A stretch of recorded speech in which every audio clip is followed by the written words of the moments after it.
Estamos de volta com o programa Direção Espiritual. Muito obrigado você que participa conosco, que nos escreve, você que nos acompanha, você que reza por nós, você que está unido a este programa e faz dele uma oportunidade de crescer nessa compreensão do que a gente dizia aqui no início do programa. Da mesma maneira como no meu livro, Discípulo da Madrugada, vive um itinerário de fé, e o livro relata justamente isso, nós também fazemos. Em algum momento dessa história nós nos encontramos, não é assim? Alguns um pouco mais adiantados que nós, outros mais atrasados, não importa.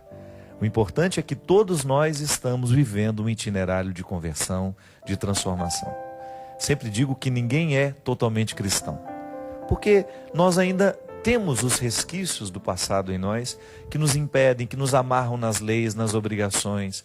E essa libertação do coração para que a gente seja de fato cristão, é para a vida inteira. Quanto mais a gente participa, quanto mais a gente mergulha no mistério dos sacramentos, no conhecimento da palavra, maior é a oportunidade que Deus vai ter de acelerar em nós esse processo de cristificação, como dizia de maneira sábia Teilhard de Chardin. Eu preciso ter o meu coração cristificado, isso é, cada vez mais parecido com o de Jesus. Se eu ainda não tenho o coração parecido com o de Jesus, na maneira como eu penso, na maneira como eu falo, como eu trato as pessoas, então eu não sou totalmente cristão.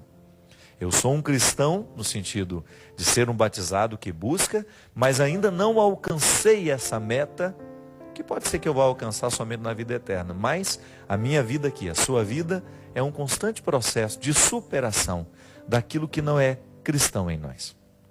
E nós temos aqui um verdadeiro homem de Deus, Christian, mais uma vez comigo. Você sabe que eu te vejo um bom cristão, né, Christian?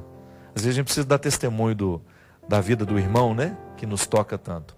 Eu tenho um carinho muito grande pelo Christian e eu vejo, desde quando conheci esse menino, sinais muito evidentes do cristianismo nele. É um menino que leva a sério a sua vida cristã e é um menino que enriquece sempre o nosso programa, não só com seu talento, mas com a maneira bonita como toca esse piano. Muito obrigado, querido. Obrigado pela sua presença mais uma vez. E tem um monte de cristão escondido aqui, ó, que estão atrás das câmeras, que também vivem a sua luta, o seu processo. A Canção Nova, graças a Deus, trabalha. Tem um corpo de funcionários, né, de gente muito competente do ponto de vista técnico. Aqui, para que esse programa pudesse acontecer, muita gente que aprendeu tecnicamente a operar um instrumento de comunicação, mas que também tem um amor pela obra. Isso é muito bonito a gente perceber, que aqui não basta ter talento, é preciso também ter um coração desejoso de que Jesus seja o Senhor. Para nós é sempre uma alegria. Gente, eu quero aproveitar a obra de Maria, do meu querido amigo Gilberto, em parceria com a Canção Nova, proporciona viagens ao povo, para que a gente faça uma experiência de Deus enquanto peregrina. Então a gente vai para a Terra Santa, a gente faz os caminhos marianos, a gente vai para fazer os caminhos de São Francisco de Assis, os caminhos da misericórdia, como nós fizemos no ano passado. Então sempre que nós estamos em peregrinação, ao diretor espiritual cabe a missão, o ofício de ajudar aquele grupo que está ali a acelerar esse processo de conversão através da mística dos lugares por onde a gente passa. Então, se a gente vai para a Terra Santa, como nós iremos agora em maio, nós teremos a obrigação de proporcionar a você que viaja conosco, não só a oportunidade de deslocar-se do Brasil para Israel, mas, sobretudo, deslocar-se, é claro, nós não vamos largar você no meio do caminho, mas nós vamos proporcionar a você a oportunidade de ter uma experiência de Deus que acelere esse seu processo cristão. Então nós temos, neste semestre, 2 viagens que você poderá fazer comigo. No primeiro trecho nós vamos sair no dia 17 de março, na direção da Itália, onde nós vamos visitar roteiros importantes para o cristianismo, e depois iremos até Medjugorje, esse lugar que tem sido tão especial ao coração de muitas pessoas. Sempre que eu encontro alguém que teve a oportunidade de estar em Medjugorje, de viver a simplicidade daquele lugar, o despojamento que aquele lugar nos proporciona, essas pessoas só testemunham coisas boas. Então nós vamos lá agora em março, saindo no dia 17. Se você puder, entre em contato aqui com os telefones que estão aparecendo, ligue, pegue as informações para ver se você pode estar conosco. Serão 12 dias de viagem.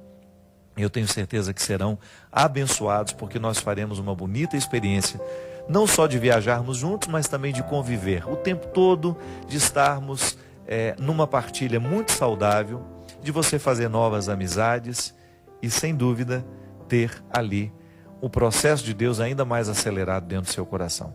E depois iremos em maio, eu acho que a saída também é dia 14 ou 13, agora não me recordo. Vamos viver Pentecostes em Jerusalém. Neste mesmo telefone você também pede e recebe as informações dessa segunda peregrinação. Estamos esperando pela sua ligação e pela oportunidade de ter você conosco. Eu vi que tem alguns e-mails aqui. Esses e-mails que eu estou respondendo são até do ano passado, viu? Porque a gente terminou o ano com um número, graças a Deus, com um número grande de partilhas. Então eu vou pegar algumas partilhas que foram feitas no ano passado, porque são histórias importantes. Deus ajude até que essas pessoas não estejam passando essas situações, né? Se foram enviadas no final do ano, mas pode ser que ainda estejam na mesma realidade. Padre Fábio, essa pessoa não quer se identificar. Ela diz assim: minha namorada é católica e é por ela que eu escrevo. Tenho dúvidas a respeito do segundo casamento. Ela já foi casada, mas comprovadamente, padre, o seu marido a traiu. Por esse e outros motivos, eles se separaram. Após um tempo, eu apareci em sua vida. Padre, tenho confiança de que ela é o amor da minha vida. Sou muito apaixonado por ela, mas ela tem resistências. Diz que tem medo de não estar fazendo o que Deus quer ao separar e ter essa nova relação. Eu quero muito, padre, casar-me com ela, ter uma família. Eu nunca fui casado e ela se casou na igreja. Deus prefere que ela continue vivendo uma vida triste, mas com o marido que casou pela primeira vez, ou que ela viva uma vida feliz? Mesmo que esse feliz seja ser no primeiro casamento, seja sem ser no primeiro casamento. Só para o senhor ter uma ideia, padre, ela já até se separou no civil. Eu posso fazê-la feliz, tenho consciência disso. Falta ela entender o que Deus quer para a vida dela. Ela sempre se questiona se está fazendo o certo. Mas, padre, o que seria o certo? O que seria o melhor? Tem como ela viver em comunhão com Deus sem comungar a Eucaristia? Só sei dizer, padre, que a amo muito, muito, muito, e sou capaz de esperar por ela. Muito obrigado desde já. Meu filho, você faz algumas perguntas que são impossíveis de serem respondidas, né? Porque eu não estou dentro do coração dela e nem você. A gente não sabe quais são os impedimentos que ela enfrenta. E mesmo que a gente ter dúvida, não é nenhum problema, né? Jesus não respondeu aquela pergunta difícil que Pilatos fez para ele. O que é a verdade? Ele ficou caladinho, né? Ele ficou caladinho. Porque ele já tinha respondido com a vida dele. Ele já tinha respondido com as suas as opções, com as suas escolhas. E a verdade será sempre o território ardiloso que vai requerer de nós muita sabedoria na percepção dos fatos. Você tem razão, sim. É muito triste a gente ver pessoas amarradas em relacionamentos onde não existe amor, só porque houve uma oficialização de um relacionamento ali perante o padre. Mas a igreja é muito sábia ao reconhecer que nem sempre aqueles casamentos que a gente acha que aconteceram de fato. Por isso que ela tem proporcionado aos fiéis cada vez mais a oportunidade de ter pessoas capacitadas do ponto de vista jurídico, eclesiástico, né? Porque nós precisamos fazer uma distinção. Da mesma maneira como a sociedade tem o seu tribunal, a igreja também tem o seu. Então, no tribunal da sociedade, lá se julgam os crimes, os fatos que são ligados à vida social. Dentro da igreja, nós temos o tribunal eclesiástico, que vai julgar, analisar situações específicas da vida religiosa de uma pessoa. Por exemplo, a declaração de nulidade de um sacramento é um atributo específico do tribunal eclesiástico. Por isso, você não diz o seu nome aqui, se você tem alguma dúvida em relação à validade do seu casamento, procure na sua paróquia quem é o padre responsável, ou o advogado, né, eclesiástico, digamos assim, que poderia conversar com você para que você tenha condições de entender se o seu sacramento ouve ou não. Porque existem muitas pessoas que alimentam este sofrimento psíquico, que isso aqui é um sofrimento psíquico. A menina tem a consciência do valor do sacramento e ela não quer estabelecer um segundo relacionamento, embora ela tenha o direito de estabelecer, porque ela vai deixar de comungar, mas ela não é igreja. Tantas pessoas de segunda união, o que precisa haver é uma consciência de que este primeiro casamento realmente não existiu, não aconteceu, não existe amor, não existe vínculo, eu estou infeliz, não tenho filhos, quero ter o direito de recomeçar a minha vida. A igreja nunca vai lhe proibir de fazer isso.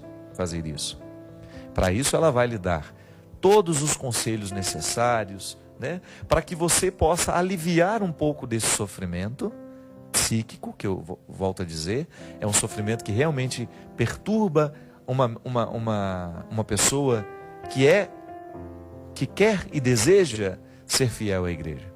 Mas por outro lado, você tem o direito de esclarecer isso e livrar-se de repente desse sofrimento.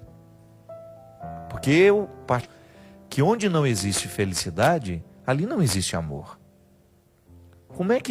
Quando é que você percebe que vale a pena lutar pela relação? Muito embora aqui já até tenha tido um divórcio civil, né? Já se separou na vida civil. Quando é que você casamento? Quando você sente que ama. Apesar de todos os erros do outro, você continua amando. E você sabe que este amor é o valor máximo que você precisa para insistir naquele relacionamento. Agora, minha filha, se você sabe que o outro não te ama e que você também não ama, busque reorientar o seu coração diante de Deus para que você tenha o direito de refazer a sua vida. Busque uma direção espiritual de alguém que possa lhe ouvir de maneira mais próxima. Aqui no programa a gente tem o limite de não poder ouvir o outro lado. Porque às vezes tantas pessoas eu encontrei muito conflituadas, esse conflito se desfaz no momento que a gente conversa. Sobretudo quando a gente descobre que Deus nos ama tanto, que é capaz de compreender o nosso coração e os conflitos que nos visitam, não é? Então muitos casais, muitas pessoas que já se separaram e que têm uma dificuldade de estabelecer um novo relacionamento, porque têm essa consciência cristã de que não seria correto, também precisam ser visitadas pela graça de Deus. Porque às vezes Deus vai reconstruir a sua vida ao lado de uma outra pessoa. E quem sabe você vai ter até a graça de ser encaminhada, de ser esclarecida, de você chegar à conclusão de que seu primeiro casamento nem aconteceu. Porque a igreja não pode anular um casamento. Nunca diga isso, tá? Você que já teve a declaração de nulidade do seu casamento. Você nunca pode falar, a igreja anulou o meu casamento. Não. A igreja não pode anular um sacramento. Ela pode declarar que não houve. Porque para um casal se casar, inclusive esse é um erro também, né? Ah, o padre que celebrou o meu casamento é fulano de tal. Não, o padre não celebrou o seu casamento.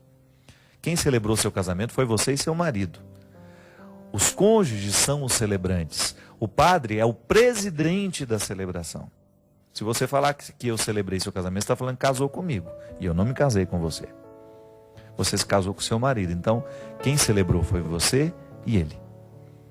O padre apenas presidiu. Então, quando a igreja analisa, e por diversas razões, que são jurídicas, que é o advogado da cúria que vai lhe orientar, se há algum indício do seu casamento não ter acontecido. Então, padre, mas o que aconteceu lá na igreja aquele dia? Um teatro. Porque o que nos casa não é aquele rito somente. O que nos casa é a consciência que está aberta à união. Porque Deus, minha gente, visita a nossa consciência. Ou você acha que Deus fica parado nos álbuns de fotografia? Não.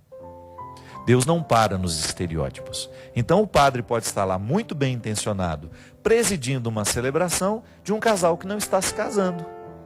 Porque existem no coração daqueles que estão se casando, elementos que deixam o sacramento nulo. Então o casamento não houve. O que houve como se tivesse sido um ensaio dentro da igreja. um teatro dentro da igreja, onde a gente participou, e você trocou de roupa, foi lá, deu presente, e o casamento não houve. Então todo casamento que a igreja declara que foi nulo, não é que ela está anulando, é que ela está declarando que aquele sacramento nunca existiu. Por quê? Porque o casal não se casou. Pode ser que tenha havido apenas uma aceitação do sacramento de uma das partes. Digamos que você foi a esposa, você se preparou bem para o casamento, você tinha toda a consciência do que você estava celebrando e seu noivo não estava nem aí para aquilo que estava acontecendo. Então, infelizmente, o casamento não acontece de um lado só. É por isso que a gente insiste no curso de noivos, é por isso que a gente insiste na maturidade do namoro, para que quando você decidir que vai se casar, você tenha consciência de tudo o que significa o seu casamento. Então, por exemplo, você se casou com uma pessoa e aos poucos você descobriu que ela tinha um desvio de personalidade que você nunca notou durante o tempo de namoro. Isso a igreja declara que o casamento não houve. Usando a linguagem jurídica, houve um erro de pessoa. Acho que é isso mesmo que no processo é colocado. Houve um erro de pessoa. Eu achei, durante todo o tempo do nosso namoro, nós namoramos 2, 3 anos, e o meu marido escondeu esse aspecto da personalidade dele, que prejudica demais o nosso relacionamento como casados. Pronto. É por isso que o namoro é um tempo de aprendizado. É um tempo de conhecimento. Namoro, minha gente, é uma época que tem que ter a oportunidade constante de término. Namoro pode terminar a qualquer hora. Por quê? Porque ali você está numa convivência mais próxima, identificando os aspectos da personalidade do seu marido, do seu futuro marido, para você saber se você quer aquilo para você. O homem, ao namorar uma moça, ele está observando todas as dimensões, se ela quer ter filho, se ela tem paciência com criança, porque isso também é um fator para declarar nulidade. Quando você casa, você descobre que a sua esposa era estéril e ela sabia e nunca lhe disse isso. E você casou querendo ter filho. Você casou enganado. Tá vendo? É um erro. O outro não tem o direito de ocultar. Tudo isso são elementos que fazem com que o namoro seja um tempo frutuoso.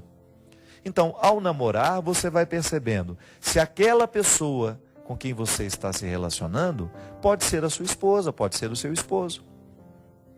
Por isso que a gente tem que dar tempo, o namoro tem que ser um tempo de conhecimento, para você conhecer a família dela, para você conhecer o jeito dela ser. É claro que sempre vai ter uma preservação de um mistério, mas não pode ser a coluna vertebral daquele temperamento, sabe? Entende? Você vai conhecer detalhes da pessoa depois que casa, na convivência. Mas o estrutural, aquilo que faz a pessoa ser quem ela é, você tem que conhecer durante o tempo do namoro. Não podemos nos casar enganados, senão o casamento não existiu. E não adianta o padre ter dado a bênção. A bênção que sacramenta uma união é aquela que acontece no íntimo dos corações, quando as pessoas sabem quem elas estão recebendo em matrimônio. Então, por isso, que nunca é tarde para a gente colocar essa consciência em nós.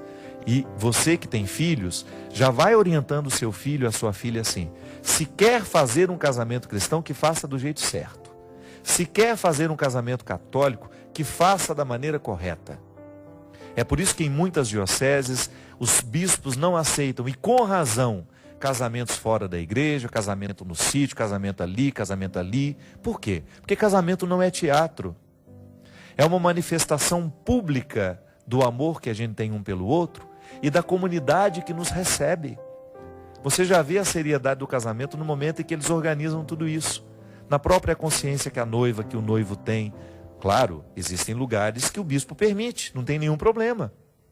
Se o bispo permite, se é possível que essa cerimônia seja feita ao ar livre, na casa de uma pessoa, não é nenhum problema não. Eu não sou contra isso.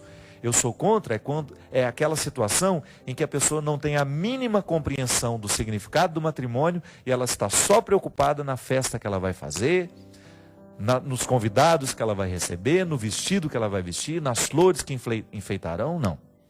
Não é isso casamento. Casamento você pode casar numa capelinha, sem ninguém presente, só você, o padre, sua mãe, seu pai, alguns amigos. E se aquilo for de fato uma união de duas almas, é a cerimônia mais bonita que um casal pode realizar. A cerimônia mais bonita de casamento que você pode realizar é quando as suas almas estão preparadas para essa união. Aí sim o casamento é bonito, o casamento é válido. Padre, sou católico, há muito tempo não vou à igreja. Eu estou escrevendo porque estou muito angustiado. Eu moro com um rapaz há 5 anos, mas esse tempo todo que estamos juntos, nunca senti-me amada por ele. Gosto muito dele, mas temos opiniões diferentes, temos gostos diferentes. Enfim, não sou feliz ao lado dele e me pego, na maioria das vezes, reclamando, pensando no quanto eu seria feliz estando solteira. Penso muito em me separar, padre, mas ao mesmo tempo vem um sentimento estranho de que não posso deixá-lo. Quando começo a pensar na nossa separação, vejo o quanto ele depende de mim e, na verdade, sinto pena em deixá-lo.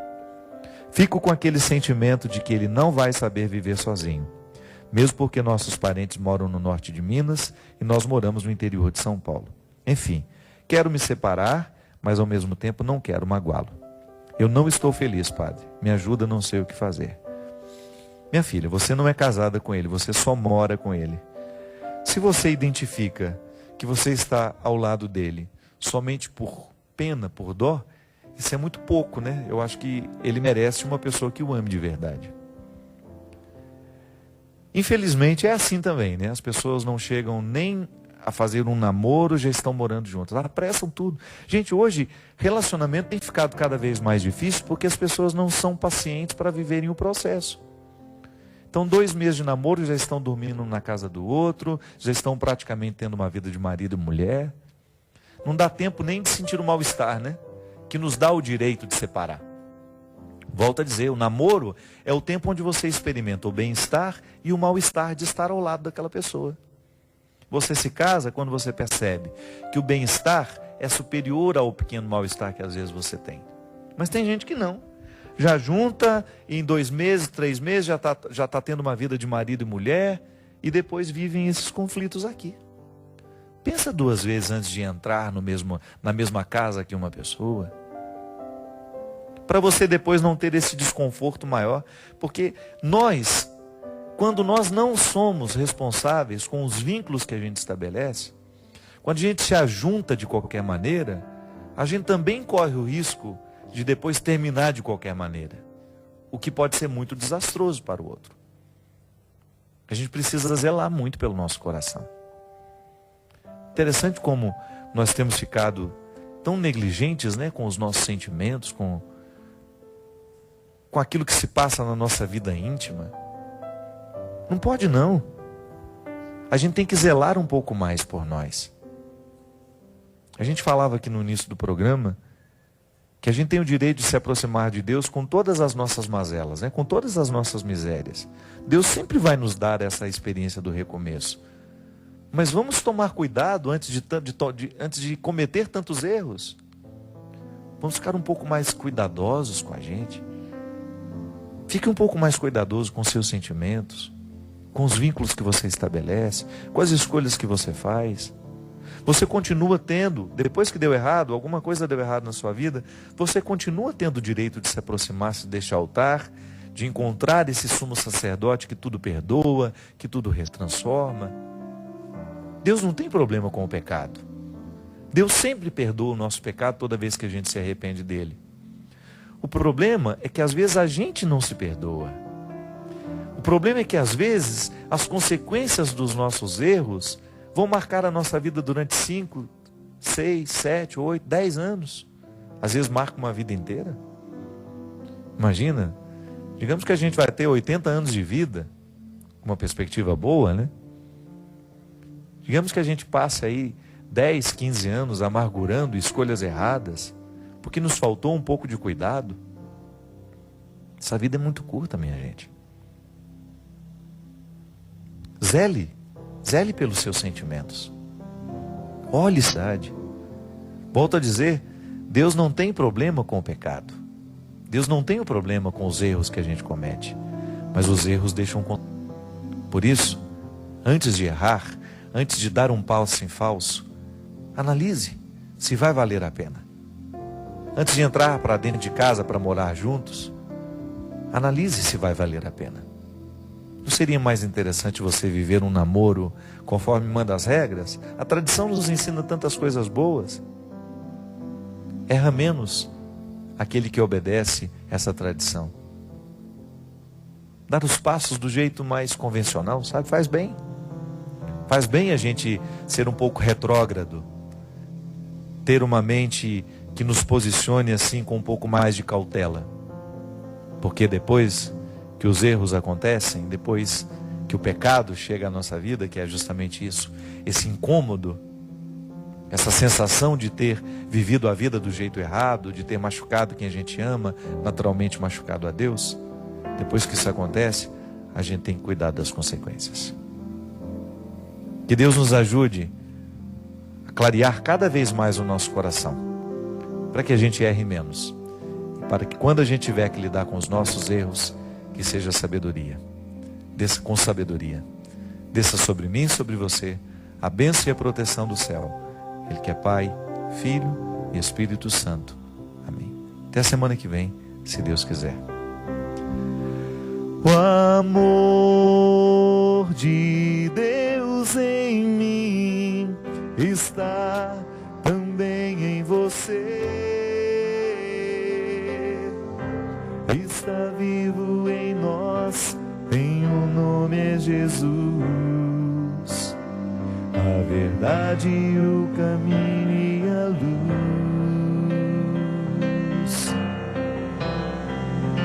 Ele veio nos dar a paz, seu amor é demais. Está vivo em nós, tem um nome é Jesus. A verdade, o caminho e a